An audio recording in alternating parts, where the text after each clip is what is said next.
स्वामी समर्थ. बालमित्रांनो, मे महिन्याचा हा दुसरा आठवडा. प्रत्येक रविवारी आपण बालसंस्कार वर्ग घेण्यासाठी स्वामी समर्थ महाराजांच्या कोलार येथील केंद्रामध्ये येत असतो. आपण आल्यानंतर सगळ्यांनी आपल्या चप्पला कुठे सोडल्या, आपण चप्पल स्टँडवरती सोडले. म्हणजे माझ्या तर मी आणि चप्पल कुठं सोडली, चप्पल स्टँडवर सोडली. त्यानंतर आपण पायावरती पाणी घेतलं, दरबारात आलो. आल्यानंतर औदुंबरला 11 प्रदक्षिणा घातली. औदुंबर म्हणजे साक्षात दत्त महाराज. औदुंबरात या वृक्षाच्या सभोवताली चुंबकीय लहरी असतात, म्हणून आपण औदुंबरला 11 वेळा प्रदक्षिणा घातल्या. आणि 11 वेळा प्रदक्षिणा घालताना आपण काय म्हणालो, दिगंबरा दिगंबरा श्रीपाद वल्लभ दिगंबरा, दिगंबरा दिगंबरा श्रीपाद वल्लभ दिगंबरा. आणि या प्रदक्षिणा आपण घड्याळाच्या काटा जसा फिरतो त्या काटाच्या दिशेने घातल्या. आणि काय केलं, आपल्याही सभोवताली आपल्या त्या चैतन्य लहरी, चुंबकीय लहरी आपल्या व्यक्तिमत्वा शेजारी त्याचा आपल्याला अनुभव आला. त्यानंतर आपण दरबारामध्ये आलो. दरबारामध्ये आल्यानंतर आपण काय केलं, महाराजांच्या चरणी 3 वेळा मुजरा केला.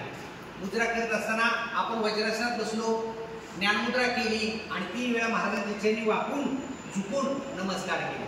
हे करत असताना आढव काय झालं, आपल्या रक्तपुरवठा मेंदूला अतिशय गतीनं झाला आणि आपली विचारशक्ती काय झाली, गतिमान झालेली आपल्याला दिसून आली. त्यानंतर पुढे आल्यानंतर आपण योगासन केलं. बरोबर, योगासनमध्ये योग मुद्रासन भाग 1 केला. त्यानंतर आपण काय केलं, सुविचार अभ्यास. सुविचार असा होता की मनभर चर्चेपेक्षा कणभर आचरण श्रेष्ठ आहे. मनभर चर्चेपेक्षा है ना, मनभर चर्चेपेक्षा कणभर आचरण श्रेष्ठ आहे. म्हणजे माणसाने काय करायला पाहिजे, नुसती चर्चा करायची नाही, तर कृतीही आणि कार्यही त्या पद्धतीने करायचं आहे.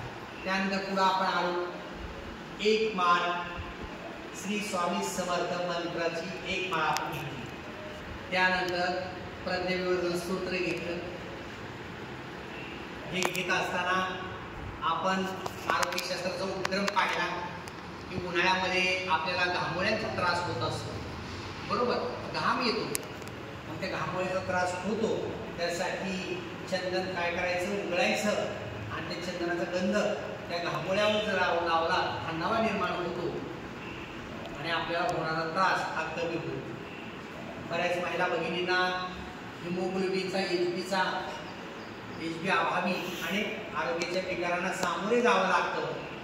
मग परमपूज्य गुरुमाऊली सांगत असतात की HB हिमोग्लोबिन वाढण्यासाठी 1 चमचाभर असं जिरे, बरोबर, आणि नागवेलीचं पान, खायचं पान जर आपण घेतलं अंशापोटी, असं जर आपण 6-7 वेळा जर केलं तर आपली HB लेवल वाढते, आपलं हिमोग्लोबिन वाढतं, रक्त वाढतं, है ना, मग चक्कर येणार नाही. म्हणून किती महत्वाचा असा आयुर्वेदिक ठेवा आपल्याला इथं दिलेला आहे बघा. म्हणजे 1 चमचा जिरे आणि नागवेलीचं पान हे एकत्रित करून खाल्लं तर आपला HB वाढतो.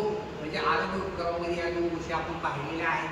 त्यानंतर पर्यावरण उपक्रमामध्ये आपण पाहिलं आहे की प्रवासामध्ये पर्यावरण कसं जपायचं. आपण प्रवास करत असताना कशाचं पाणी पितो, कशाचं पाणी पितो, बॉटलमधलं. मग बिसलेरी बॉटल असेल तर कुठल्याही कंपनीची बॉटल असेल, ती बॉटल प्लास्टिकची असते. आपण बॉटल घेतो, पाणी पितो गटागटा, पण खरेदी करताना आपण तिची बनवण्याची तारीख म्हणजे पॅकिंग डेट पाहतो का, संपण्याची तारीख एक्सपायरी डेट पाहतो का, नाही. ते पाणी कुठं बनवलं गेलं, कुठली कंपनी आहे, कुठलं लोकेशन आहे पाहतो का, नाही. हे पाहायला पाहिजे. आरोग्य चांगले ठेवायचे असेल, पर्यावरण चांगले ठेवायचे असेल तरी पाहावं लागेल. बॉटल उघडल्यानंतर खोलल्यानंतर पिऊन घ्यायची आहे. बरोबर, बॉटलचा वापर झाल्यानंतर ती बॉटल अशी चुरगळून काय करायची आहे, कचरा पेटीत टाकून द्यायची आहे. शक्यतो प्लॅस्टिक पिशवीतलं, प्लॅस्टिक बॉटलमधलं अन्नपदार्थ खाऊ नये. अनेक रोग भविष्यामध्ये तुम्हाला होऊ शकतात. त्यानंतर आज माहिती आहे, आज आहे 11 मे. 11 मे हा दिवस काय म्हणून पाळला जातो, मदर्स डे. मदर्स डे मातृदिन म्हणून पाळला जातो. बरोबर, मग या 11 मे मदर्स डेच्या निमित्तानं आज तुम्ही छान छान बोललात, चांगली चांगली भाषणं केली, आईविषयी थोरवी सांगितली, आईचं महात्म्य महत्त्व सांगितलं आहे ना.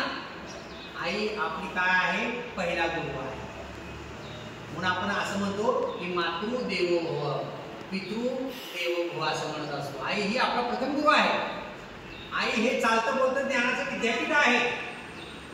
आई ही आपल्या सर्व चुका माफ करणारं कोर्ट आहे, न्यायालय आहे असं म्हटलं जातं.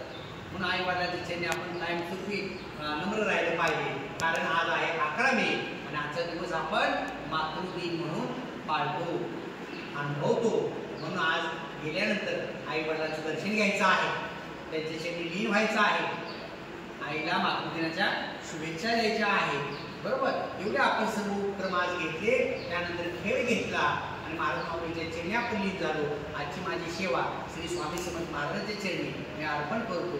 श्री स्वामी